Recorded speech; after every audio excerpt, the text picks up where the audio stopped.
crush. She, too, had cause to see Morgan brought to justice. But with her first baby's arrival imminent, neither she nor her husband, Daniel, had dared journey to Shropshire. Griff went on.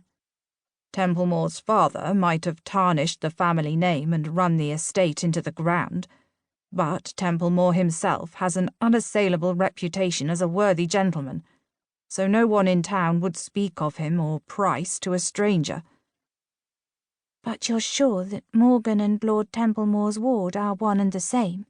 Juliet said. I'm sure.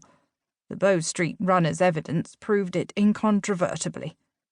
Still, it's odd that a man with such lofty connections would stoop to kidnapping. It's Pryce's lofty connections that make me suspect we've hit on the truth, Griff said. Everyone described your kidnapper as a man of refinement and education, who acted and talked like a gentleman. He didn't kiss like a gentleman. Juliet roundly chastised herself for the aberrant thought.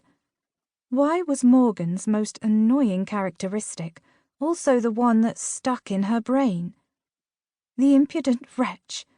After all his wicked behaviour, he'd had no business pressing a dark, shattering kiss on her before riding off into the mist like some careless knight of the road, leaving her behind. Not that she'd wanted to go with him, after the way he'd deceived her. No, indeed. A man like that, untrustworthy and treacherous. So what if he'd turned noble in the end, refusing to hand her over to the smugglers he'd kidnapped her for in the first place? So what if he'd fought his way out of the lion's den with her, then left her to her family? He was still a devil for kidnapping her, even if he had asked her to go with him after all that. And he hadn't. Doing so would have been disaster. Who knew what he really was, beneath his gentlemanly veneer? She'd seen how well he wielded a pistol. She had no illusions about him now, despite his handsome appearance and deft kissing. Drat it all. She must stop dwelling on that infernal kiss. "Do you think the Baron will tell you where Morgan's hiding?" Juliet asked. He'd better, Griff said, or I'll see that he answers for it, and once he does, I intend to hunt Pryce down and punish him to the fullest extent. Juliet tensed. "Now see here, you will hold to your promise, won't you?" When Griff kept silent, Rosalind asked, "What promise?" Griff looked a jot uncomfortable, not a good sign at all. Juliet glared at him.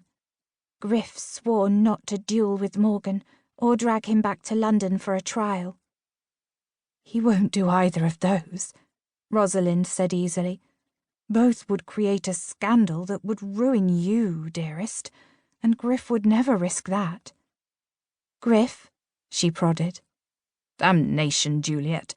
You know I won't do anything to shame you or your sisters," he grumbled. "But I will see that scoundrel pay." "As long as you don't challenge him," Juliet said. "I don't care what you do." Her brother-in-law forced a smile. "Challenging him would be the height of foolishness anyway. I don't suppose either of you have ever heard of the Templemore cartridge?" The women looked at him blankly. "It's a device for pistols that combines gunpowder, ball, and priming in one unit. The Baron invented it. When he demonstrated its use in London 6 months ago for the Royal Society, he hit every target dead centre. Since Pryce probably learned from his benefactor how to shoot, I'm not such a fool as to challenge him."